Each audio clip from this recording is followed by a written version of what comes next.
Hey, it's Mazzy here, and this is a video. I'm going to showcase some box sets, but box sets of single albums. Some people think that's crazy. An artist puts an album out decades later, sometimes a half century later. There's an anniversary edition where they pull out all the dregs, all the outtakes, all live cuts, things that relate to that album of the artist's original creation, expand it for the fans. Are they digging? Are they showing too much? Are they just grabbing stuff from the vaults and from closets and drawers to make a box set that you don't need, that anyone needs? I mean, when the Beatles make Sgt. Pepper, do we need the outtakes and the works in progress and the throwaways? Well, that's an argument we could have, and that's a discussion we could have, I should say. I go back and forth on this, although albums and artists that I love kind of, it's like an archaeological dig. I've said that on my channel before on some of these sort of discussions where it's interesting to see the works in progress, how albums are made, where they came from, what were left on the cutting room floor in essence. And so I'm going to showcase a selection. I don't know how many there are here. And these are not going to be ranked in order. And I'm going to talk about this a little bit, but let me start with the side of box sets for single albums that I dislike. And I'm going to start with one that I've showed before. And it's an amazing audiophile production, and that is this UHQR Miles Davis. Now, this is the only UHQR I have. I do have a MoFi kind of version of this type of thing for another album. And the problem I have with this is when you have an album, and I'm fine with not having expanded outtakes and versions, and I don't think I'd really want kind of blue outtakes. And as interesting as they would be, possibly, I don't even know if they exist. I can't even remember now. Someone out there's going to tell me, oh yeah, there was a CD with that. Also, by the way, I'm going to really just concentrate on vinyl in this particular video. Maybe someday I'll do a counterpoint. Now, some of these do cross over and have some CD components within the vinyl box. So the problem I have with this is it's one record in a box that wastes space, wastes money, beautiful tipped-on jacket, beautifully pressed, beautifully printed, for the most part. It's not as quiet as they say, but it's one of the definitive versions of this one of the great jazz albums of all time, obviously. But do we really need this like Cyclopedia Britannica spine edition? I think not, and I think it's a waste. And I have it, I bought it, I enjoy this, but I don't like the box in this situation. There's all this extra room. There's nothing added to it, a little flimsy booklet. Some would say, then throw away the box. You don't throw away these boxes when you spend this much money, but let's just go through these. Now, I probably edit out a few live things because the whole idea of box sets, when a live album came out, and over the years they've expanded, giving either the whole concert or the whole series of concerts, and there's a couple thrown in here. In fact, I'm going to start with one of the great live albums of all time, and this is the Allman Brothers live at the Fillmore East with beautiful cover photography by the late great photographer Jim Marshall. This is the 4 LP box set that expands on the original 2 LP edition, which has all the shows, all the jams, all the great music. And I love this box set. Allman Brothers live at the Fillmore East, 1971. So I'd say this is a very successful endeavor.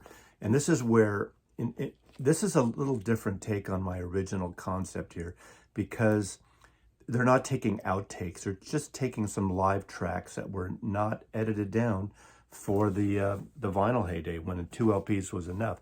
You wouldn't very rarely were you putting out 3 or 4 record sets. I mean, there are a few exceptions, the Chicago at Carnegie Hall.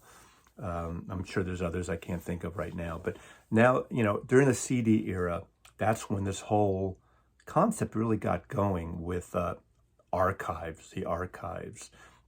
Dig in the archives and pull it out. And the fans want every little bit and piece. And I would argue that I'm glad they don't put every little bit and piece out on vinyl. I don't think we need it.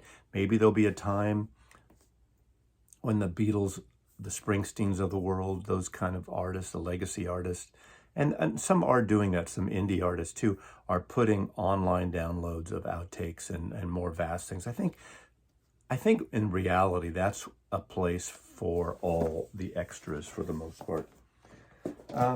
This is a favorite of mine too. The great album, Johnny Cash at Folsom Prison. This originally was expanded during the CD era with a box set, and it has the full opening, the introductions, and it has all the other bands that were on the scene with June Carter, the Rehearsals, Carl Perkins. Fantastic box set. I believe this is 5 LPs. So this really dives in deep from what was a great single record in, I believe, 1968, I think, live at Folsom Prison. Great Johnny Cash album. And to me, this is a treasure. And this came out again years later, emulating the compact disc version of this with the expanded.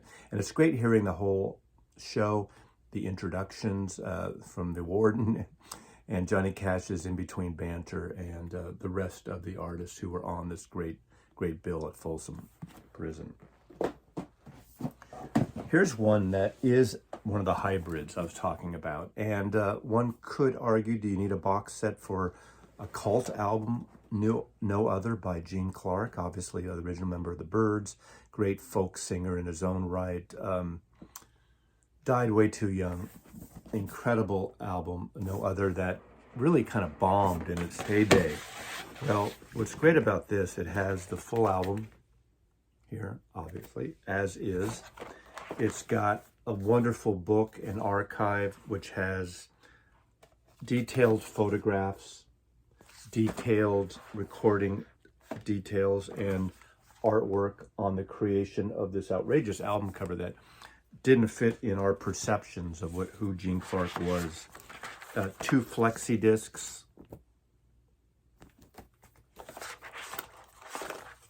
DVD, Blu-ray. I have shown this before, but for this video, it's necessary.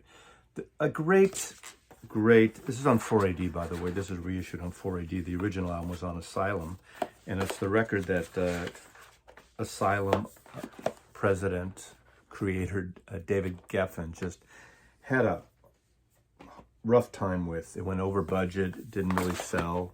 He had a thing against it. So it's great that 4AD put this box set together just several years ago. Gene Clark, just a wonderful record, a perfect record, and an iconic record in terms of after the fact. You know, a lot of these certain records that didn't sell in the day, take the first Velvet Underground record, that became these cult classics, or big records by Big Star, things like that. Now, in 1968 or 9, Live Dead came out, the first double live Grateful Dead album with the orange cover. Fantastic record. And it came from some shows from the Fillmore West in 1969 where they played 4 nights. Rhino, in conjunction with the Dead, have put out so far 3 out of the 4 nights on these expanded box sets. And it's just, obviously, this and the Allman Brothers are in a different category because you're not really getting outtakes. You're getting the entire full shows of what was culled down for just one record, basically a double record in the late 60s, and one of the great live sets of all time for the Grateful Dead. So I think this is really a cool thing. I'm waiting for the Sunday night show, I believe, is the leftover one, which I'm assuming the next year or so will complete the series. One of the great albums of all time, and possibly the greatest Kinks album of all time, is the Village Green Preservation Society. And on the 50th anniversary of that, this was put out. This has the original album with the American cover. This has the original album with the Swedish cover. Why? Was it different track order somewhat? A little bit different. Fantastic record. It has, this is one of the hybrids. It has CDs, mono and stereo. It has live versions of it. It has a BBC Village Green series of shows. Again, the mono and the original mastered with bonus tracks, outtakes, and the various session work. So this to me is a superb archive. This is what I'm calling the great archaeological dig. When you have an album by an artist who's one of your favorite records, and by an artist is one of your favorite bands, and the Kinks are definitely one of my top 3 bands, this is an incredible riches. Love this collection. Again, these are not for everyone. A lot of people just want what the artist intended, the artist's creation, and you can make a case for that. That's what the artist wanted in 1968. That's what should only be out there. But you know, like again, when you go to the museums, you go to the Smithsonian, you go to the Natural History Museum, you go to any of these museums, you see the sketchbooks of Picasso, you see the Da Vinci drawings, and you see what leads up to these amazing creations and artistic just successes. And it's really wonderful to see different variations. Now, obviously, the obvious is a mono stereo mix. You want the various mixes pulled together. If there's live takes, if there's outtakes and singles from that time period. Because remember, in the UK, in some cases, especially like if we talk about the Beatles, we will talk about the Beatles, they wanted their singles separate. They didn't want them part of a specific album, except in the US, where Capitol Records shoved them together and created different configurations up until Sgt. Pepper. But this is a great way for us to see this show. In a way, it's us owning a museum show of Village Green Preservation Society or the Allman Brothers or other bands to be announced in the next few minutes. Liz Phair. Liz Phair, the girly sound to Guyville sessions. Guyville came out, it's an indie darling, one of the greatest independent albums, debut albums ever. Liz Phair's Exile in Guyville. Her sort of song by song, somewhat, response to the Rolling Stones' Exile on Main Street. She just bears it all, literally physically here, as well as emotionally and sexually on this album. And it's a favorite album of mine from the early 1990s, 1993, I believe. And this box set contains the demo versions and demo creations, lovely booklet, songs that are on the album, songs that are not on the album, indie works she was creating at the time before she put out that final album. And this is just an incredible listen to. It's raw, it's wonderful, it's spontaneous, and it's mesmerizing in a way, I think. So, Liz Phair, indie darling, girly sound to Guyville. Just an incredible archival collection. Let's talk about this. This, to some, would be overkill. I have a few of these massive box sets that are so much. People are saying, why do you need to listen to all that stuff? Because it's there, Sir Edmund Hillary once said, I believe. Did I get that right? When Tom Petty worked on this album with Rick Rubin, initially the original concept was to be a double album, and the label kind of talked him out of it. Since in the last several years, they've released the double album version as theoretically intended by Tom Petty and Rick Rubin. And then they put out a bunch of different configurations, and this is the 9 LP version.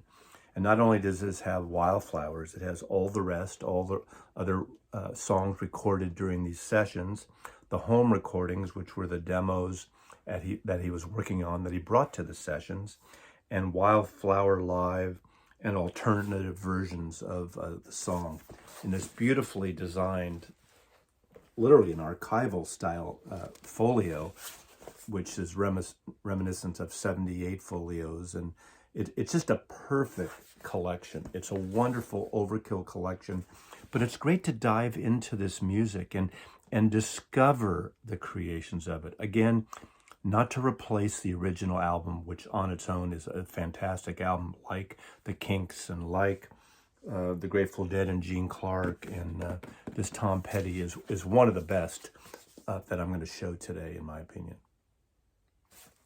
Let's continue with OK Computer. This is the anniversary edition, obviously 1997 to 2017. A beautiful box set. I am all in on with Radiohead. This is the last record they did before the massive changeover, or evolution, I should say, into Kid A. And that's kind of where I fell in love. I liked this album. I liked their albums before that. But for me, Kid A was the one that all of a sudden changed everything. But, of course, this is one of the greatest albums of this period, definitely of the 1990s. It could be the greatest album in the 1990s. I don't know. This is lovely because this has a combination of 3 LPs and beautiful art as they have in all their expanded editions. And it has different variations in books and cassettes, and you could go crazy with the artwork. And again, I say this ad nauseum on my channel. I am enthralled by the artwork, the curation of these type of sets. I just think the artistic direction and what they do to put these things together, in a time when physical media has been dying, although, as we know, the vinyl craze, going on 10 years now at least, has brought back this. And the one thing I will say about these expanded sets, these really kind of grew during the age of compact discs and CDs. So I'll give that credit where credit is due, and maybe I'll do eventually a version of this on compact disc, because I got in all that with these great Rhino box sets and various, where art directors were clever enough to, with the reduced format of a compact disc, from an LP, they were able to create these great pieces, ephemera, some over the top, and I think I've shown things like that before. But that kind of led to this, and I think because of the premature death of physical media, these curated, large anniversary box sets were just going to happen one way or another. And I love that they've happened. They tend to have more limited audiences, limited editions, if not called out as a limited edition, because they're not going to go back and repress and recreate most of these things anymore, and with few exceptions. Another of my favorite, which I didn't know would be my favorite, but this is The Queen is Dead by the Smiths. Probably their best album. And I love the curation and the art direction, what they did here with this beautiful black and white version. This is the cover star. If you know their albums and their EPs, their 12-inch singles, Morrissey would sort of find these archival photographs of mostly British actors and would say cover star who it is. This is actually a French actor, Alain Delon. And a fantastic cover, but I like the original album is a green tint, as you probably know if you have it. But what's great about this curated box set, the original album has a beautiful, beautiful black and white rendition of this.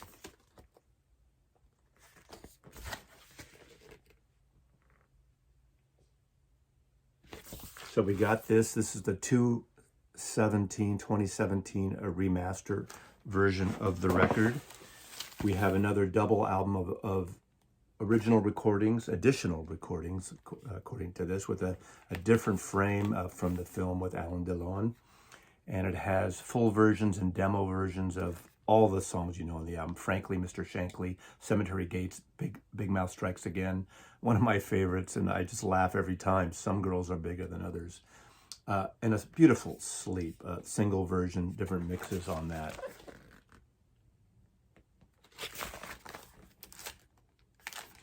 And lastly, with this great cover photograph of Jack Kerouac. I love this. God, this is just, I would hang this print in my house, definitely. This is live in Boston from this tour, this period. And again, a fantastic box set. I remember this was around for a long time and it being discounted, and then it disappeared. So my guess is now it's probably something that is long out of print. I have no idea on the resale, but I play this quite a bit, and it is a fantastic listen. And the demos, the outtakes, the live track is great. And I did see the Smiths live once in Oakland, and it was a terrible show. The sound was bad. They were off that night, and I love them. They might be possibly my favorite band of the 1980s, the Smiths. Then one of my all-time favorite albums, and my favorite album by The Who's Sell Out. And this was the 50th anniversary box set of The Who's Sell Out.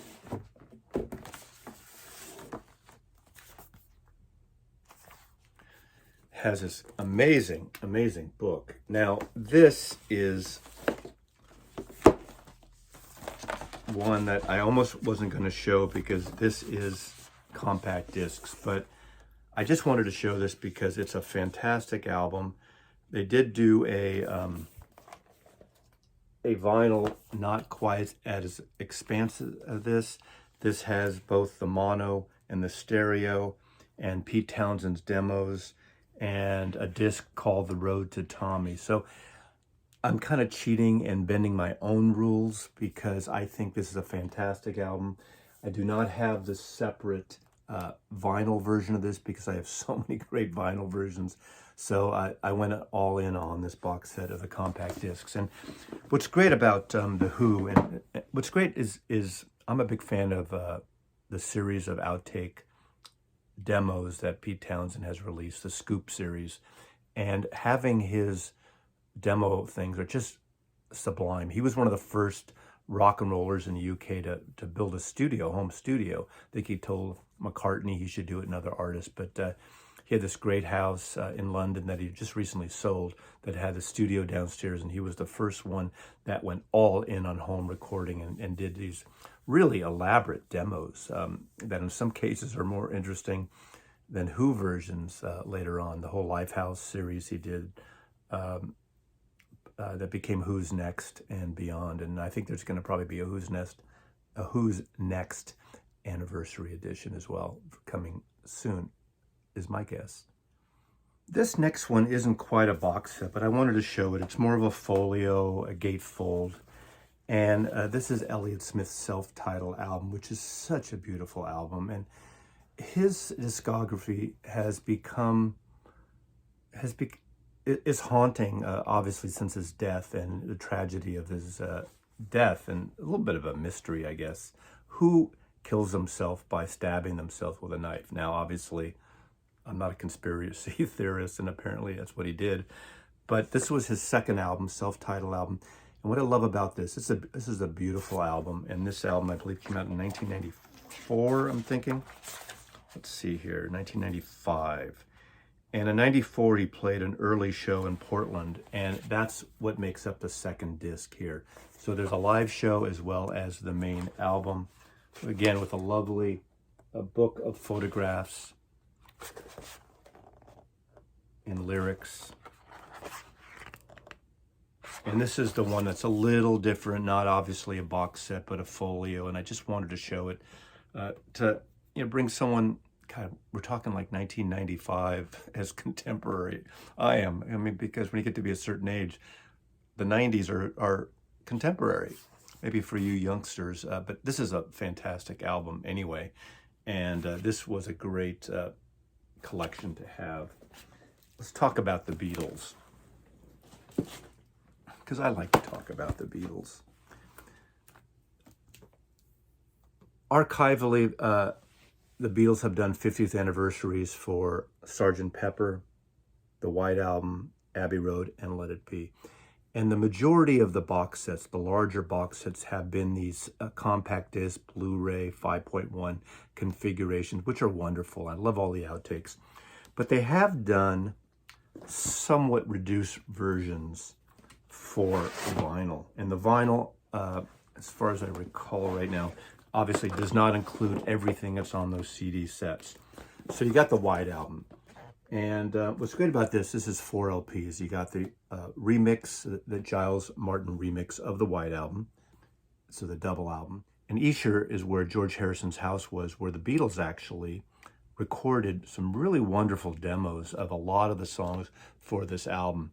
So this makes it almost like the Beatles Unplugged. I recommend this to anyone. If you don't want to get in all these expanded things, probably this is the most listenable, where you have semi-complete songs, mostly complete, I guess, works in progress, but wonderful demos, overdub demos of a handful of songs from the Beatles White Album. So the Beatles White Album box set, again, the compact disc version is more expansive.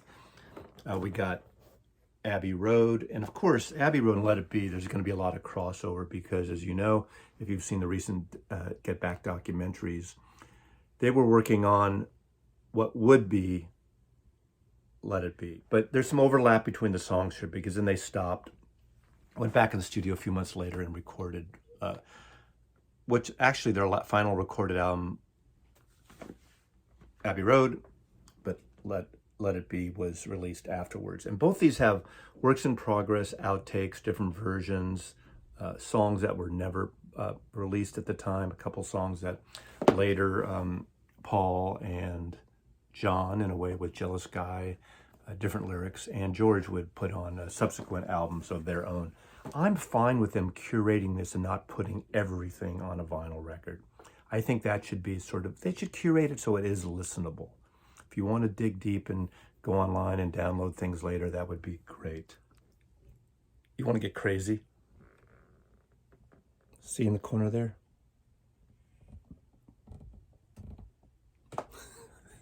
See my other video of the Uber box of All Things Must Pass, the 8 LP with the outtakes and the demos. And the demos and the works in progress, great stuff by George Harrison with Phil Spector. I know they somewhat despectorized these for the remix, Giles Martin, but I like the original better. I'm fine all in on the Spector stuff. The Uber box is totally overkill. It's only for the insane. And as a Beatlologist, there is no cure for my condition. And that Uber box represents, it's the biggest friggin' dose of methadone I think any Beatle fan has ever experienced somewhat. So sometimes people would say a box set like this is overkill. In fact, most people would say that. And most people would say, how do you have the time to listen to that? I've already said that ad nauseum. And I do it ad nauseum now 3 times in my in one video, which is nauseating in its own right. The Stooges, Funhouse.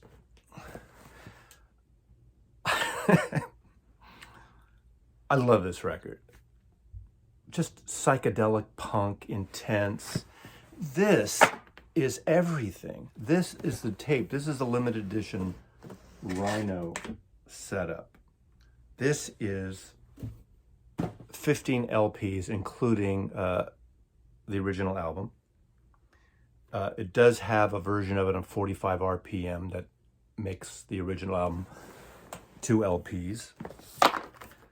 Beautifully curated, beautifully mastered. A wonderful series showing every single tape box. And they took all the recordings from the tape from these sessions and put it here. This is a amazing listen. This is something that you want to spend the weekend with someone who likes this record, because they don't like the record, they don't want to hang out with you that weekend.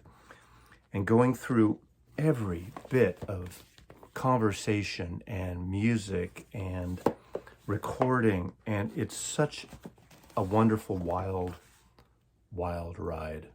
I believe it also has, yeah, there's a live 1970 recording from Ungano's version at the end, and of course a book, and there's postcards, prints, and all the poster shit you should have. But of course, this is the original album. This is the 45 RPM version of this album, and it's a fantastic record. The 1970 sessions are represented here on its 50th anniversary quite extensively, quite expansively, and so over the top. Look at that spine, those spines, how they match up in numbers. I mean, this is archival curation at its finest.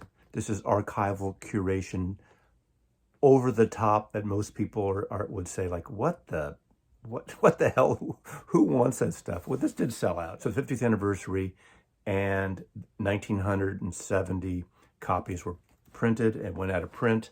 Literally, I think just a day or two before the release day. Sold directly by Rhino Records for the most part. Originally put out on Elektra Records. Not to have to top that, but we're going to end up with Sign of the Times by Prince.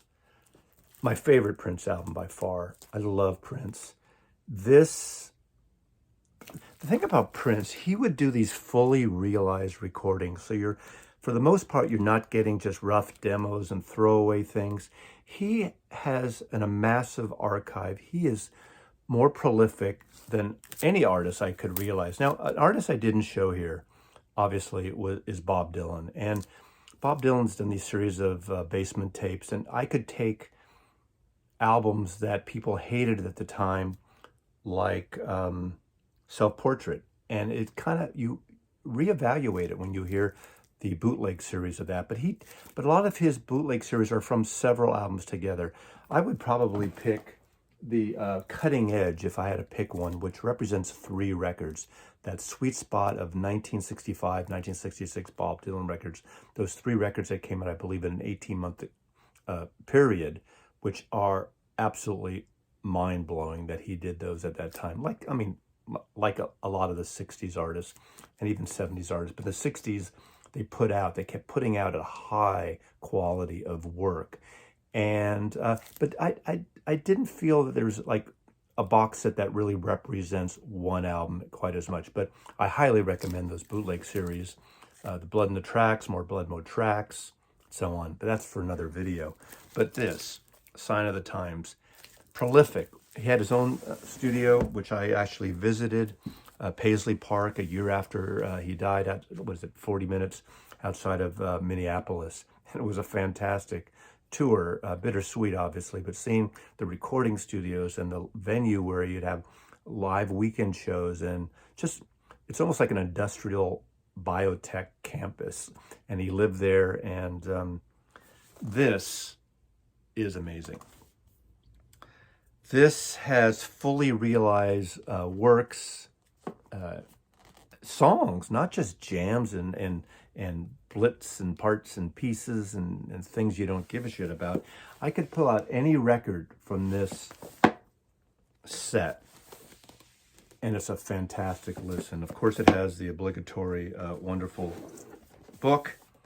I won't talk about the specific music, but again, what a great funky psychedelic pop masterpiece, Prince, Sign of the Times. I just am totally enthralled by this album. And this box set, I don't even remember how many records it is. It's double rack 1, 2, 3, 4, 5, 6, 12 records, something like that, maybe more. Not as big as the Stooges box, but an amazing set. So I've been wanting to do this video, this concept in a while, and there's probably a handful of other things that I could pull from my collection, but I think these are the ones that represent the music I love. And again, I don't buy every single artist that puts out all the parts and pieces and songs and bits and works in progress and demos. But the records I like, I think it's a wonderful deep dive into the mindset and the creative process of these artists. So thanks for watching. If there's others that you like, write them in the comments. Please subscribe. I really appreciate it. I like doing this content, and I love getting responses, and that's kind of one of the barometers of how people react to these videos. So thanks for watching, and put these in a big box and enjoy it. Mazzy loves you.